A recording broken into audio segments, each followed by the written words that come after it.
Hey guys what's up, कैसे हैं आप सब लोग। मेरा नाम है आशीष सचदेव और इस वीडियो में हम एक बहुत ही इंपॉर्टेंट और इंटरेस्टिंग टॉपिक के ऊपर बात करने वाले हैं, सीए इंटर ऑडिट। जी हाँ, ये एक ऐसा सब्जेक्ट है जिसमें इस बार भी बहुत सारे बच्चे फेल हुए हैं और बच्चों की खासा समस्या रहती है ऑडिट को लेकर के।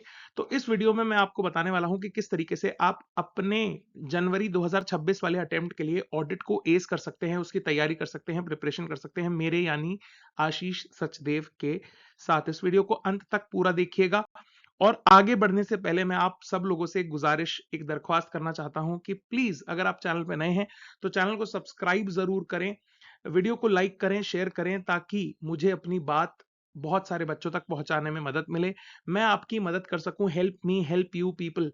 ओके, तो आप लोग ही मेरी सबसे बड़ी ताकत है।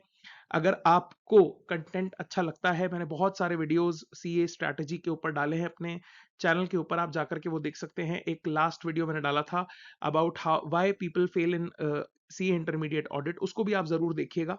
मैं लिंक आपको डिस्क्रिप्शन में भी दे दूंगा और चैनल में आप जब जाएंगे तो आपको आसानी से वो वीडियो भी मिल जाएगा। तो सब्सक्राइब करें, लाइक दें, राइट, ताकि हम ज्यादा से ज्यादा बच्चों की मदद कर सकें। And making all these videos it takes a lot of effort. तो please help me help you guys, share this video, subscribe to the channel and press the bell icon, ताकि मैं कुछ भी नया करूं तो आपको उसके बारे में पता लग जाए। तो एक खुशखबरी है सभी सीए इंटरमीडिएट स्टूडेंट्स 2026 में जो अपीयर करने वाले हैं उनके लिए, that I am bringing free revision lectures every day for audit. Okay, एक दो दिन में मैं वो सीरीज स्टार्ट करने वाला हूं जो कि रेगुलर रहेगी, मेरे चैनल पर रहेगी। तो इसके लिए आपको चैनल को सब्सक्राइब जरूर करना है, बेल आइकन जरूर प्रेस करना है, जिसके अंदर हम 100% कंसेप्ट को यहाँ पे कवर करेंगे। सर आप समझिएगा, 100% कंसेप्ट यहाँ पे आपके कवर हो जाएंगे अगर आप उन वीडियो लेक्चर सीरीज को ध्यान से देखते हैं। साथ ही जो इंपॉर्टेंट क्वेश्चंस हैं उन पे भी हमारा फोकस रहेगा। टॉपिक वाइज हम क्वेश्चंस भी जो इंपॉर्टेंट हैं, जो एग्जामिनेशन बेस्ड क्वेश्चंस हैं जो आ सकते हैं, उनके ऊपर भी हमारी खासा नजर रहेगी। साथ ही जो केस बुकलेट आईसीआई के द्वारा दी गई है उसके लिए मैं सेपरेट प्री रिकॉर्डेड वीडियोस डालूंगा। और ये जो रिवीजन लेक्चर सीरीज है ये लाइव भी हो सकती है, रिकॉर्डेड भी हो सकती है। कुछ कुछ सेशंस में इसमें लाइव डाउट सेशन के रखूंगा। जैसे जैसे बच्चों की तादाद बढ़ती जाएगी, आप लोग मेरे से जुड़ते जाएंगे, मेरी आवाज दूर तक पहुंचेगी, तो जरूर मैं लाइव आकर के आपके जितने भी डाउट्स क्वेरीज हैं उनको यहाँ पे सॉल्व करने की कोशिश करूंगा। तो अभी के अभी इस मैसेज को अपने दोस्तों तक पहुंचाएं, ताकि जो लोग, भले ही आप जनवरी के लिए प्रिपेयर कर रहे हो, उसके आगे वाले अटेम्प्ट के लिए प्रिपेयर कर रहे हो, ये सीरीज आप सबके लिए बहुत बहुत बहुत इंपॉर्टेंट होने वाली है। राइट, मैंने बहुत मेहनत करी है नोट्स बनाने में, तो आप जरूर पढ़ें, राइट, और फायदा लें। अब यहाँ पे मेरी बातचीत है उन बच्चों से जो लोग रिपीट कर रहे हैं, जो लोग क्लियर नहीं कर पाए ऑडिट की वजह से। यहाँ पे मैं कुछ पॉइंटर्स डिस्कस करने वाला हूँ। वीडियो थोड़ा सा लंबा हो सकता है, लेकिन ध्यान से सुनिएगा मेरी बात को। मैंने रिपीटर्स की दो कैटेगरीज यहाँ पे बनाई हैं। एक है सीरियस रिपीटर्स, जो कि पढ़ाई करने वाले बच्चे होते हैं लेकिन किसी कारणवश वो ऑडिट में फेल हो जाते हैं, जिसकी वजह से उनका नहीं निकलता। तो कोई बात नहीं, आप सीरियस रिपीटर की कैटेगरी में आते हैं, यानी आपने पढ़ाई की है। दूसरे हैं नालायक बच्चे, जो कि नॉन सीरियस रिपीटर्स की कैटेगरी में आते हैं, जिन्हें सीरियस होना बहुत जरूरी है। अगर आप सीरियस नहीं होंगे, राइट, तो आपका एग्जाम नहीं निकलेगा। ये बात आप तय कर लीजिए, ध्यान रख लीजिए, राइट। तो उनसे भी मेरी बातचीत रहेगी, लेकिन पहले मैं बात करना चाहता हूं जो बच्चे सीरियस हैं और रिपीट कर रहे हैं एग्जाम को। मैं यहां पे अज्यूम कर रहा हूं कि आपने एक बार जो सिलेबस है उसको अच्छे से पढ़ाई करी है, अच्छे से उसको आपने पढ़ रखा है, लेकिन किसी कारणवश आपके नंबर नहीं आए। तो यहां पे मेरी आपसे गुजारिश रहेगी कि जितना जल्दी हो सके अपनी कॉपीज को आरटीआई के तहत मंगा लें, राइट, आरटीआई के तहत उन्हें मंगा लें और ये देखें कि आपने गलती कहां की है, ताकि हम ये समझ पाएं, राइट, कि आपकी कॉपियों में गलती कहां है, आप समझ पाए, एनालाइज कर पाए। और अगर आप चाहें तो आप अपनी ऑडिट की कॉपीज मुझे भी भेज सकते हैं, मैं अपना ईमेल आईडी नीचे आपको डिस्क्रिप्शन में दे दूंगा। तो आप इन ऑडिट की कॉपी को मुझे ईमेल अगर कर देंगे जेन्युइन क्वेश्चंस के साथ, अपना मोबाइल नंबर वहां डालेंगे, तो डेफिनेटली मैं आपको कॉल करके या व्हाट्सएप पे मैसेज करके जरूर बताऊंगा कि आपकी कहां कमी है और किस तरीके से आपको आगे बढ़ना है सीए इंटर ऑडिट के लिए। तीसरा जो पॉइंट है यहाँ पे वो ये है, you have your revision notes and ICI material. मैं मान के चल रहा हूं कि आपके पास नोट्स जो है, मटेरियल जो है वो नया है, अपडेटेड है, उसमें कुछ पुराना नहीं है, राइट। जो भी नया मटेरियल इंस्टीट्यूट की तरफ से आया है उसको भी आप थोड़ा एक बार गो थ्रू करें, उसमें से जो चेंजेस हैं अगर कुछ होंगे, वैसे तो कोई ऐसा चेंज है नहीं, राइट, लेकिन मैं हमेशा सजेस्ट करता हूं बच्चों को कि नए मटेरियल से पढ़ें।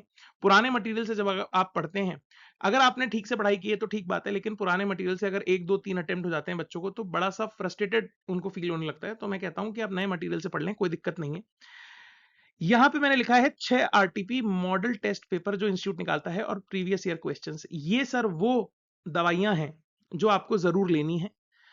पिछले 6 अटेम्प्ट की आरटीपी आपको जरूर जरूर जरूर पक्का पक्का जितनी हो सके सॉल्व करके जानी है, क्योंकि आरटीपी एक जगह है और मॉडल टेस्ट पेपर ऐसी जगह है जहां पे इंस्टीट्यूट ने कुछ एक नए क्वेश्चंस वहां पे पूछे हैं। तो ये भी आपके पास जुगत जुगाड़ होना चाहिए। चलिए, अब यहाँ पे हम एनालिसिस करेंगे अपने फेलियर का, कि गैप एनालिसिस, कि हम कितने गैप से फेल हुए हैं। हमारा जो फेलियर का जो गैप है वो कितना है, क्या वो 5 से 10 मार्क्स का है। अगर 5 से 10 मार्क्स का है तो इसका मतलब कहीं ना कहीं आप जो है ये कहकर कि मुझे आज नींद आ रही है मैं कल कर लूंगा, इतना सा आपकी कमी है। थोड़ी सी मेहनत अगर आप और करेंगे तो आप इस जो डिफरेंस है इसको कवर कर सकते हैं बहुत आसानी से। लेकिन अगर ये डिफरेंस 10 नंबर से ज्यादा का है तो यहां पे कहीं ना कहीं आपकी जो कंसेप्चुअल क्लैरिटी है उसके अंदर यहां पे कमजोरी है। उसे आपको प्रॉपरली समझना पड़ेगा, एनालाइज करना पड़ेगा। कुछ ऐसे टॉपिक्स हैं जो आपको शायद नहीं आते, उनको आपको अच्छे से प्रिपेयर करना पड़ेगा। तो अगर 10 नंबर से ज्यादा की कमी है तो आपको ध्यान देने की खासा जरूरत है। यहां पे 10 नंबर से कम है, 5 से 10 नंबर का अगर गैप है, तो आप जैसे पहले पढ़ाई की थी उससे और थोड़ा मेहनत करके अगर रिवाइज करेंगे तो डेफिनेटली आप क्लियर कर जाएंगे। राइट? कैसे करना है, धीरे धीरे रिवीजन करना है, वो सब हम जब अपने रिवीजन लेक्चर्स डालेंगे धीरे धीरे तो उनको देख करके आप रिवीजन कर सकते हैं। राइट?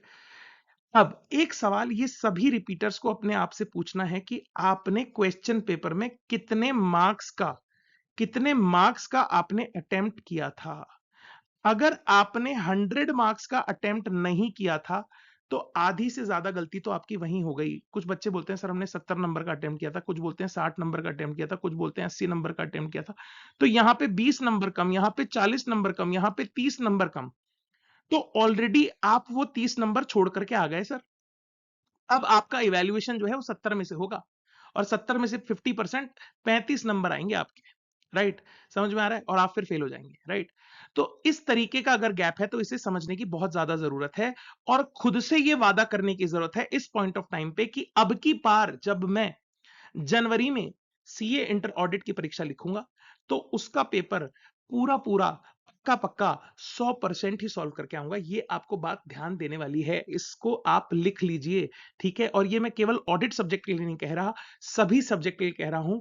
पेपर पूरा अटेम्प्ट करना will take you closer to success. Paper, मैं फिर से रिपीट कर रहा हूं, पेपर 100% अटेम्प्ट करना है। सर हमें 100% हम तो पढ़ के ही नहीं जाते, हम तो 70, 80, 90% पढ़ के जाते हैं। कोई बात नहीं, 70, 80, 90% अगर आपने तमीज से पढ़ा है तो आप जो है, अगर 70% पेपर आता है तो 30% को आंसर देने में आप काबिल होते हैं। आप लिख करके आ सकते हैं अगर ध्यान से आप क्वेश्चन को पढ़े तो। दूसरा एक पॉइंट यहां पे मैं बताना चाहता हूं कि अगर आप जो है इस वजह से पेपर छोड़ के आए हैं कि आपका पेपर पूरा नहीं हुआ, तो यहां पे आपको एक चीज पर काम करने की जरूरत है, अपनी राइटिंग स्पीड के ऊपर काम करने की जरूरत है, जिसके ऊपर मैं एक सेपरेट वीडियो बना करके आप लोगों को गाइड कर दूंगा सभी पेपर्स के लिए। लेकिन यहां पे ये जानना बहुत जरूरी है कि हमारा गैप फेलियर का कितना है और हमारा गैप कितना है। साथ ही ये जानने की भी बहुत ज्यादा जरूरत है कि हमने जब पेपर किया तो हमने अटेम्प्ट कितने का पेपर किया। ये भी बहुत ज्यादा जानने की जरूरत है अगर आपको सक्सेसफुल होना है। क्योंकि मैं हमेशा बच्चों को कहता हूं सर ये लड़ाई है, इट इज अ फाइट। ठीक है? पेपर पास करना एक लड़ाई है।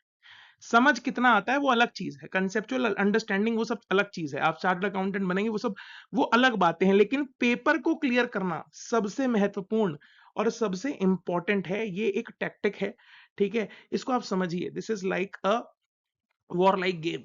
ओके? आर्केड गेम होते हैं ना, वैसा गेम है ये। ठीक है? इसको समझना पड़ता है। ठीक है? तो आपको इन सब छोटे छोटे, ये छोटी छोटी बातें नहीं, ये छोटी छोटी मगर मोटी बातें हैं ये।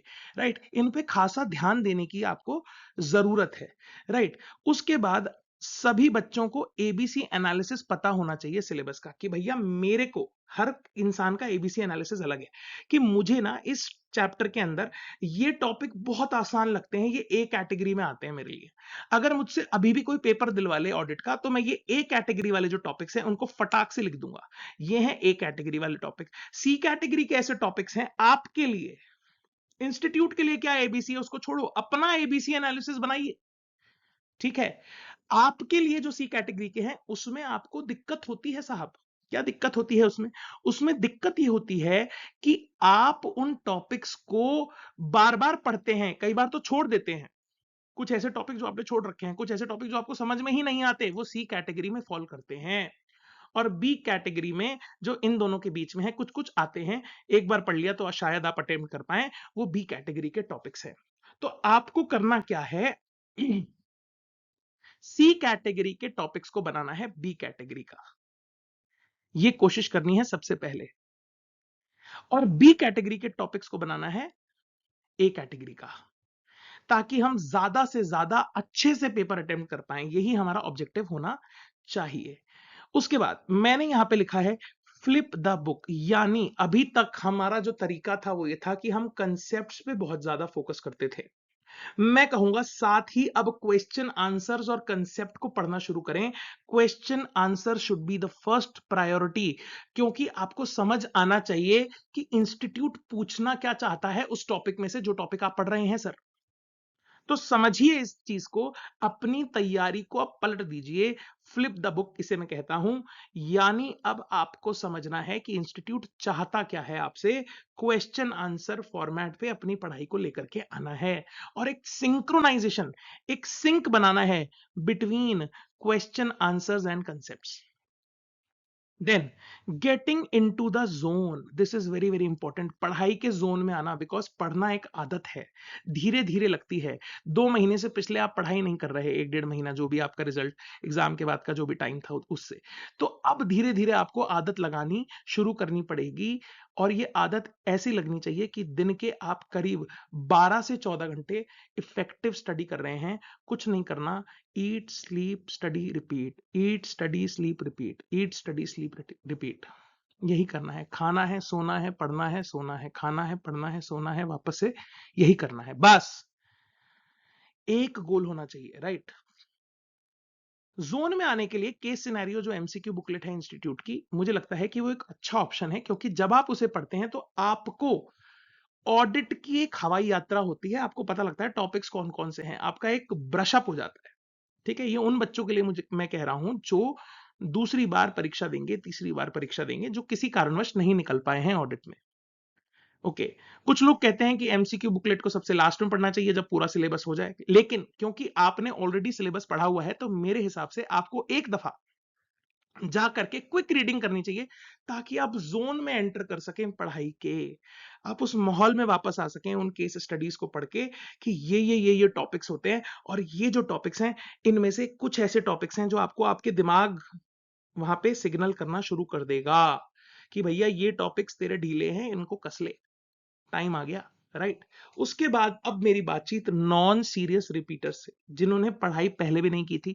तो सर अब आपको लगेगी मेहनत। अच्छा, उससे पहले एक और चीज, एक मॉक टेस्ट जरूर लिखना है, एटलीस्ट एक लिखना है, ज्यादा तो 2 लिख सकते हैं, कम से कम एक तो लिखना ही है। Writing practice is must in theory papers as well as in practical papers, क्योंकि वहां पे आपको स्पीड का जो है हिसाब किताब रखना पड़ता है। यहां पे भी अगर पेपर लेंदी आ गया, ठीक है, जो कि पढ़ने में लेंदी होता है पेपर, तो आपको रीडिंग पे बहुत ज्यादा फोकस करना है, रीडिंग पे बहुत ज्यादा फोकस करना है सर, रीडिंग पे बहुत ज्यादा फोकस करना है, क्योंकि कहानी सुनाई जाती है केस स्टडी में 2-2 पेज की, राइट। तो पेपर लंबा आता है, लेंदी ऐसे हो जाता है, बच्चे को पढ़ने की आदत है नहीं, दिक्कत यहां है, ठीक है। तो आपको रीडिंग हैबिट, उस पर भी अपने काम करना है। यहां पे समझ में आ रही है आपको मेरी बात, right sir. Okay, non serious student से बातचीत, मेहनत थोड़ी ज्यादा लगेगी, क्यों? क्योंकि पहले भी नहीं की थी ना, तो अब डबल लगेगी, ठीक है। धीरे धीरे स्टार्ट करिए, मैं कह रहा हूं फिर से, पढ़ना एक आदत है, धीरे धीरे लगती है, ठीक है। अच्छी और बुरी दोनों आदतें धीरे धीरे लगती हैं, तो पढ़ना एक अच्छी आदत है, लेकिन टाइम लगेगा। आपने पहले टाइम वेस्ट किया, अब टाइम आपको बता रहा है अपनी कीमत, तो इसलिए ध्यान से बैठ जाइए, अब बैठ जाइए, वरना फिर रोएंगे 2 महीने बाद, राइट। 50 दिन है, मैं कह रहा हूं फिर से आपको, you only have 50 days in your bucket, you only have 50 days, sir and ma'am, right. इन 50 दिनों को अच्छे से इस्तेमाल करें सर, राइट। उसके बाद फिर से जो नॉन सीरियस रिपीटर्स हैं, स्लोली शुरुआत करें। पहले कंसेप्ट्स पढ़ेंगे आप क्वेश्चन, आप फ्लिप द बुक नहीं करेंगे। क्यों? क्योंकि आपने कंसेप्ट ठीक से नहीं पढ़े। कंसेप्ट पढ़ें, फिर क्वेश्चन आंसर पे जाएं, राइट। उसके बाद वो बच्चे जो फर्स्ट अटेम्प्ट में ऑडिट का पेपर लिखेंगे, उनको भी मैं अब अज्यूम कर रहा हूं कि उन्होंने एटलीस्ट एक बार जहां से भी कोचिंग ली होगी, पढ़ाई की होगी, खुद से की होगी, जैसे भी की होगी, एक बार तो आपने अपना सिलेबस किया है। आपके पास भी आईसीएआई का मटेरियल, रिवीजन नोट्स वगैरह हैं। साथ ही अब आपको ये ट्रेनिंग अपने आप को देनी है कि यू हैव टू अटेम्प्ट 100%। मैं ये नहीं सुनना चाहता कि सर मैं तो 70 नंबर का पेपर करके आया था, या 80 नंबर का पेपर करके आया था, या 90 नंबर का पेपर करके आया था, या 60 नंबर का पेपर करके आया था, इस वजह से मैं फेल हो गया। ठीक है, तो अगर आप ऐसा कर रहे हैं तो आप अपने फेलियर की राह खुद ही रोशन कर रहे हैं। ठीक है, सक्सेस की नहीं, फेलियर की, राइट। तो समझिए, अपने जहां पे भी पढ़ाई करते हैं वहां लिख दीजिए, I have to attempt 100% paper, I will attempt 100% exams paper of ICAI in January. Okay, next ABC analysis, फिर से बोलूंगा, खुद की कर लीजिए। If you know you know. Okay, तो सी को बी लेकर के आना है, बी को ए लेकर के आना है। ये बात मैंने पहले कही थी, रिपीट नहीं कर रहा हूं। फिर से आपको फ्लिप द बुक करने की जरूरत है। आपको अब क्वेश्चन आंसर जो इंस्टीट्यूट पूछता है उस पर ज्यादा फोकस करने की जरूरत है, और सिंक करने की जरूरत है उन्हें कॉन्सेप्ट्स के साथ। 6 RTP, model test paper, PYQ, ये सामान तैयार रखिए, बहुत जरूरी है। ठीक है, आपको क्योंकि आप पहली बार लिख रहे हैं पेपर, तो एटलीस्ट 2 मॉक टेस्ट लिखना जरूरी है। और आप लोगों के लिए थकना मना है, क्योंकि आपने देखा होगा अपने दोस्तों को, ऐसे बच्चे जो 2-2 3-3 नंबर से रह गए। ठीक है, ऐसी गलती नहीं करनी है, मेहनत पूरी करनी है, राइट। चलिए, यहां तक इस वीडियो में मेरी बातचीत आप लोगों से थी।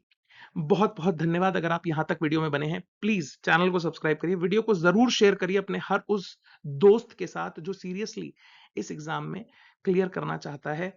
And I would request you, it's my humble request, that you show some love to my channel, to this video, and subscribe it and like it. Thanks for watching. मैं हमेशा एक बात कहता हूं, आप लोग बहुत खूबसूरत लोग हैं, और जनवरी 2026 में हम लोग क्लियर जरूर करेंगे। Thanks for watching. Have an awesome day. Enjoy.